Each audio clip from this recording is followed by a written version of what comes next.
Hey, good afternoon, everyone. Thanks for tuning in.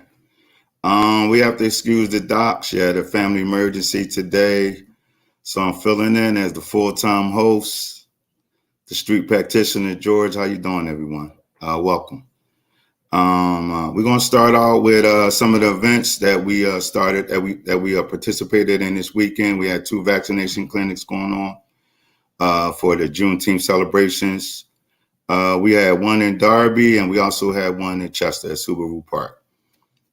We have some pictures to give you guys an idea of how the day went. Great turnout. Leslie, you could pull up the pics for us, and we could just discuss how it went. That's what, of course, that's our buddy. That's Jen, Jada, the team. Great job. I mean, great job. People really we're really touching the public. Like I did a lot of outreach work in the Darby area, and folks really showed up. Like all ages.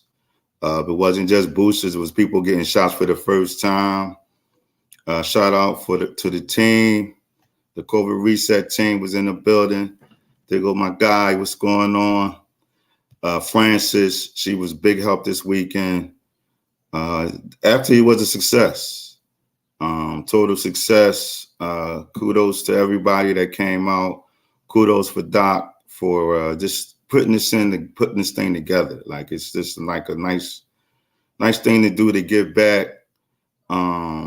We just putting everything together and just keeping everybody just up on board. We don't want everybody to lose focus on what the main goal is. It's basically to get vaccinated and to stay safe. So kudos to Doc for streamlining this whole program and getting the ball rolling and getting our people acclimated mentally to really, just be stronger about what we need to do to take care of each other.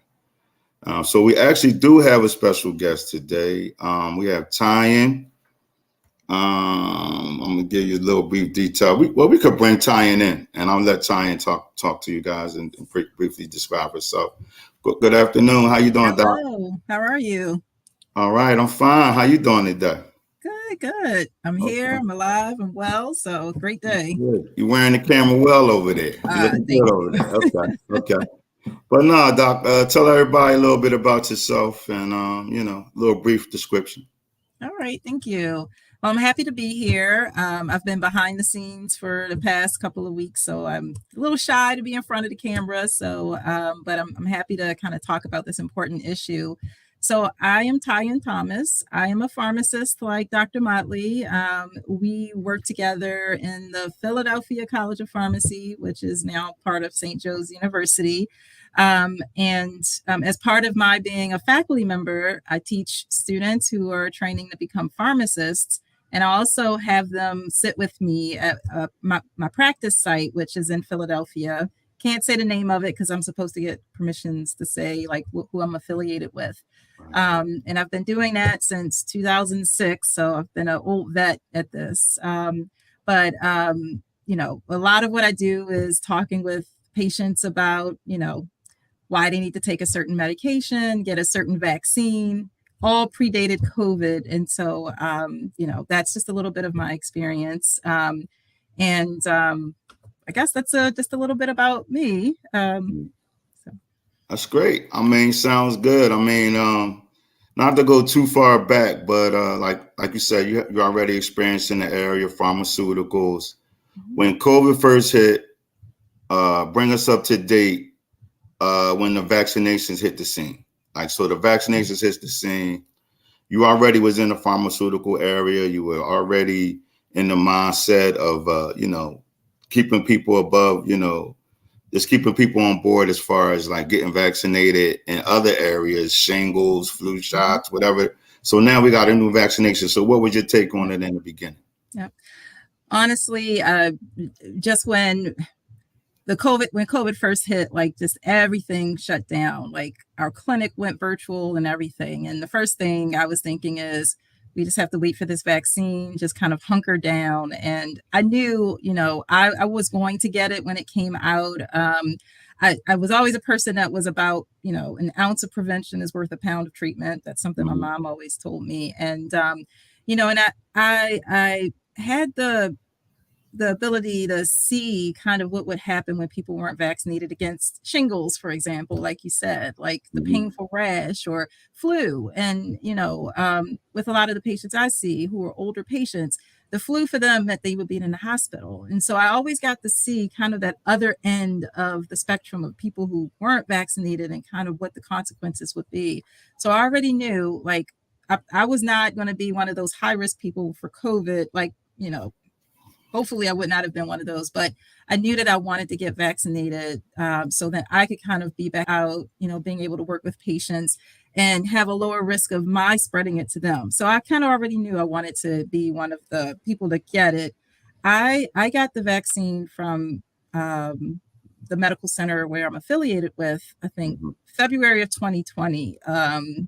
And really, I would have gotten it sooner, but I wanted to make sure that the frontline people who were still there, needed to get theirs first. And I waited my turn. And so, I got mine early, and I really didn't have any issues with it. So, that was my journey to getting vaccinated. And then I kind of knew that I was going to get my kids vaccinated when the time came, just because, again, I've seen kind of that other side of things when patients that I've been working with for years didn't get vaccinated against something. And then they unfortunately got that condition, and just seeing how it would like kind of ravage and affect their like daily living. And I just knew I wanted to be able to, be vaccinated for COVID, so yeah.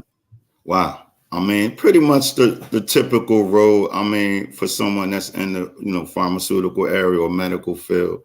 I mean, you guys took a beating out there. Yeah. For 2 years almost. I mean, it was like frontline work. It was like you was in war. It was Yeah. like a medical war with anybody in the medical field. So kudos to you. Kudos to everybody on the front line, all our frontliners. Yeah. It was Absolutely. horrible. But I mean, it's Absolutely. funny you spoke about the kids. I mean, I kind of wanted to talk about that today. With summer being out, we only really got 2 months to get prepared back for school. We kind of was a hit or miss school season last year with certain things going on with the mask mandates. Certain school districts was fighting against the mandates, and certain parents were against the shot. So they were back virtual, they were in person. So by you being a mother, I mean, your take on it, I mean, the amount of children you have, and Mm-hmm. pretty much like, what would your take on it as a mother? I mean, that's now you're making a decision for your children. Yep. Yeah. So I have three kids. I have 8-year-old twins, and I have an 11-year-old. And Hmm. so, when things shut down with the pandemic, they were home for the rest of that school year of 2020. And I'm sorry, I just realized I misspoke when I said I got the vaccine. I got the vaccine 2021. So sorry Oh, about the dates. okay. But so anyway, so then they were all virtual for all of that following school year. So even though some of our, neighbors were letting their kids go back when schools were opening, it was just for us. I was fortunate that I was able to, do a lot of things working at home and being able to kind of help them with schoolwork. So I kept them virtual all for that whole following year into the school year that ended June 2021. Wow. But then also they didn't have the vaccine out for them either. Right. And so really what factored into my decision, I knew I wanted them to get it. I mean, having these kids in daycare since they were little, they always came home with something, Oh right? yeah. And so I knew, Yeah. I was like, once they're going to be back out in that world, it's just going to be a matter of time before they get exposed to COVID. And I just had to, realize that. And then what further increased that risk was when the mask mandates went away. So, I'm not there to be able to make sure they're wearing their mask all the time. The teachers, they have to do their jobs, and they're no longer, being told to make sure the mask mandate's in effect. So I kind of knew that was going to mean even increased likelihood that they might, become infected with COVID. So I wanted to make sure that they got the vaccine. So that really is what factored in for me, was just knowing, you know, my kids are, social kids. They're going to be up in people's faces playing sports, doing whatever. And, taking off the mask and everything. And Mhm, so mhm. that was really, for me, just the risk that, was really low. I mean, the risk of getting COVID was higher. And then, the benefit of the vaccine, it just really tipped in the favor of wanting to get them vaccinated. Right. So what basically you was pretty much already decide you already had your mind made up that once the vaccine came out for children, that they were definitely going to get it. I mean, it made sense because I mean, I actually thought that kids was actually going to be the problem because there's no way they couldn't be disciplined like us. I mean, we were like 50% on the bubble anyway, and then we trying to trickle it down to children. So it was Mhm. just like once the kids go back and forth in school, it'll never end. It was like, and then who's going to chance that kids with the vaccination if they would happily wanted to get it themselves? Yep. So I mean, that was like I'll give you a kudos to that for even just knowing that you already know that you had your mind made up. As far as that, I mean, kids already been getting vaccinations since they were born. Yeah. So I mean, I kind of was on the fence with it, but I understand why. And in order to get the world back in order, we pretty much had to work it down to the children. Yep. Yep. So I'm gonna just give you a couple more questions, Sure. just to pick your brain as far as the parenting decision, and we want to stay kind of on the kids because that's kind of in the news now. And like I said, it's summertime. They social.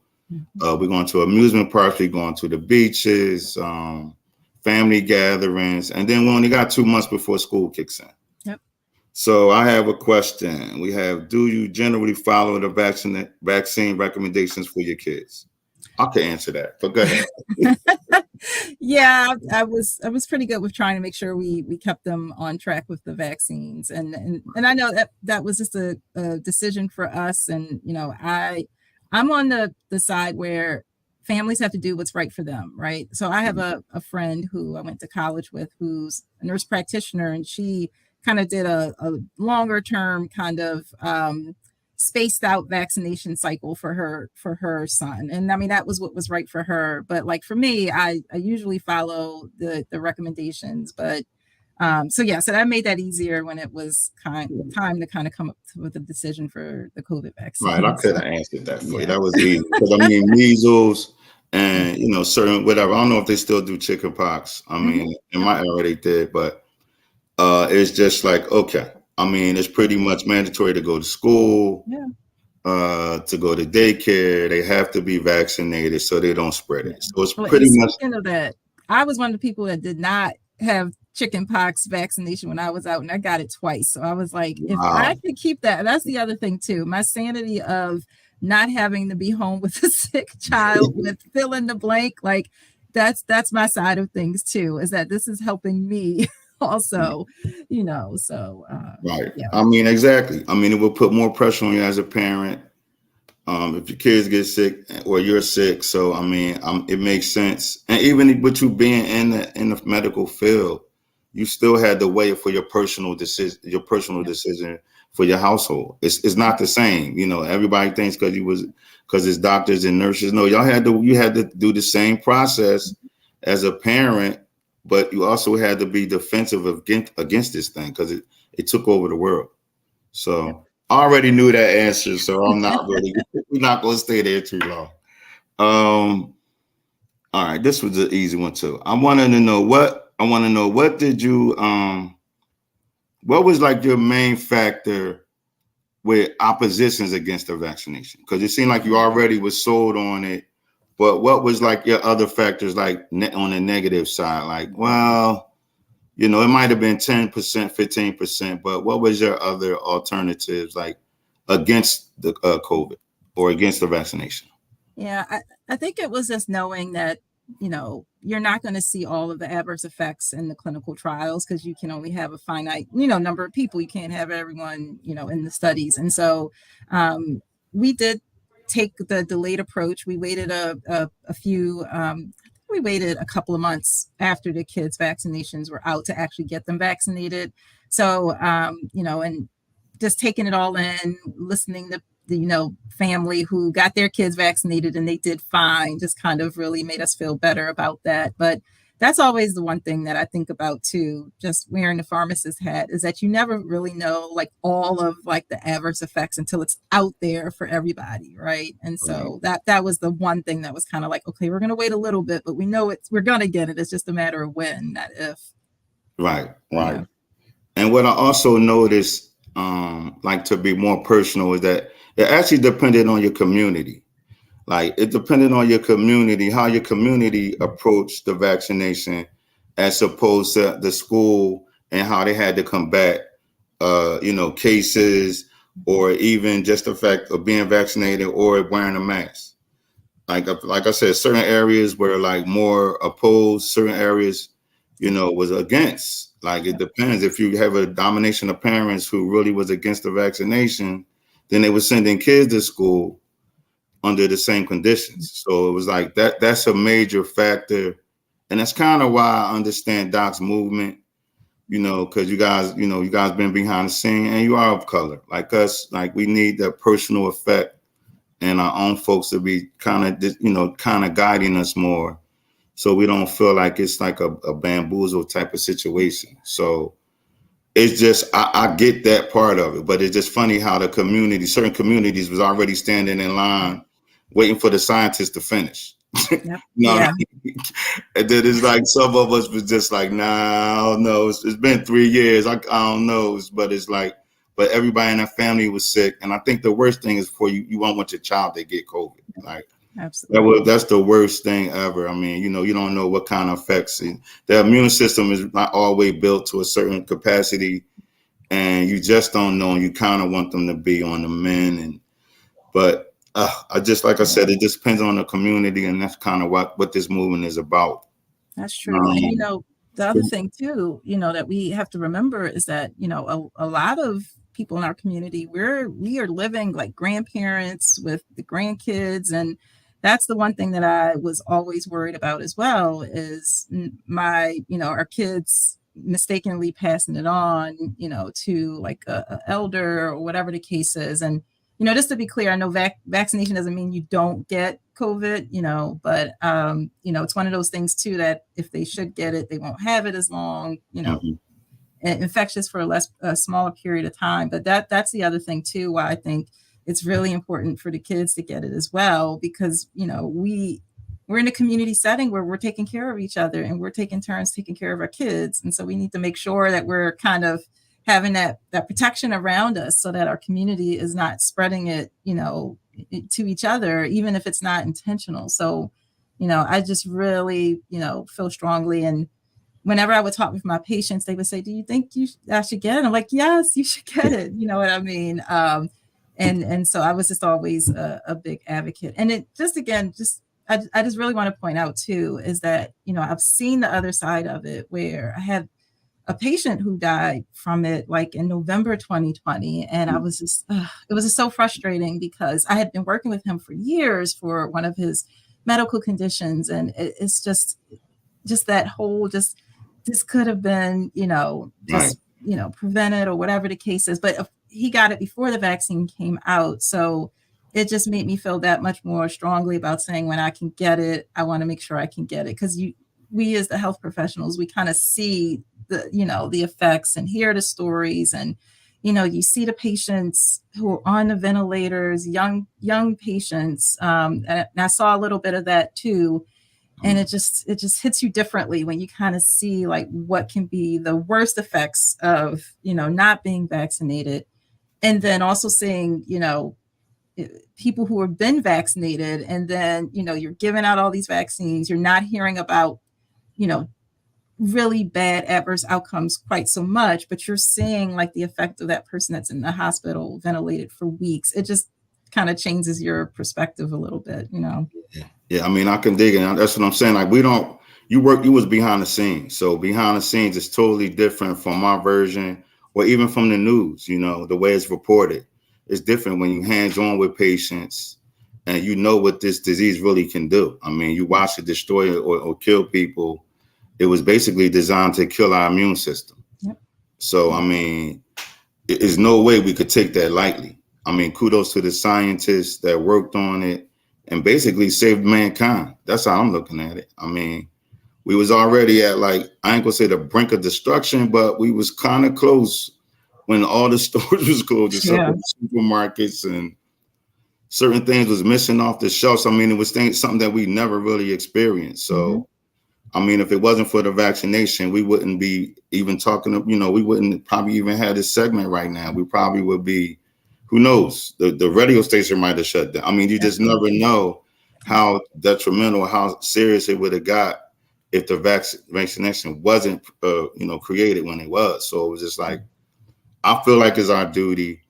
I feel like, as a parent, you definitely have to be mindful of, your child's situation. Some kids, they have asthma. Plus, it's like a lot of things that kids bring home, like you said, from school. Hmm. If they want to get sick, no matter how much you protect your child at home, washing their hands, and a lot of kids not taught to do that. Yeah. So they're coming to school with germs already. On top of it, now we have a new disease for them to be able to have to worry about. Yep. So, I Yeah. mean, wow, it was just a big 2-3 years. I'm really not going to touch on the 5 and under because it's kind of still fresh, but I do want your insight on it, like, because I mean, that's a way younger age, Mhm. meaning like they're still developing. Their teeth not even all the way in. Like, it's certain things that I'm just like really would be scared about as a Yeah. parent, even though it got approved. Yeah. I Yeah. just want your little brief take on it before we go into, until it really comes out. But I just wanted your take on it. I mean, your kids are older. So Yeah. Yeah. Y- what if they And were younger? What if they were 2 years old, like little Noah? So yeah. Yep. Yeah. I I'm think I would, if it were me, I would say I would wait just a little bit just to kind of see the rollout and see kind of what kind of the reports come out of just, the adverse effects that might not have been picked up in the studies.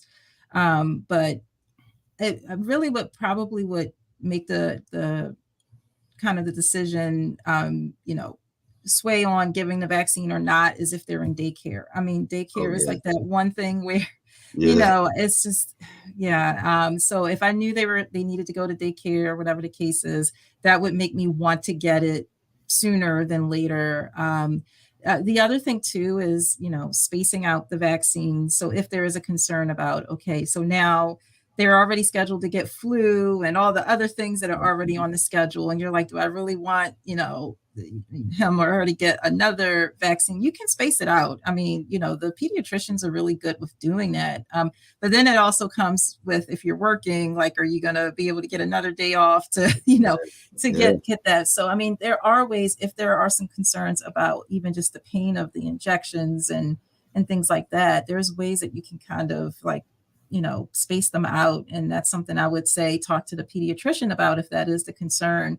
But daycare is that one thing where I would say if you're going to have, your kid and with other Mhm. kids, I would just go ahead and get it because it would just be a matter of when versus if they get it, and Right. unfortunately, like even with like, masking with the workers and everything, you just don't know. Like it's everywhere now, pretty much all the different variants of COVID and things like that. And so that to me, the daycare situation would like really tip me into like being on the side of getting it. Yeah. I So think that will push me over too. I yeah, mean, because I already felt like wary and leery about the daycare. Like, like you said, we don't know how other children are being taught.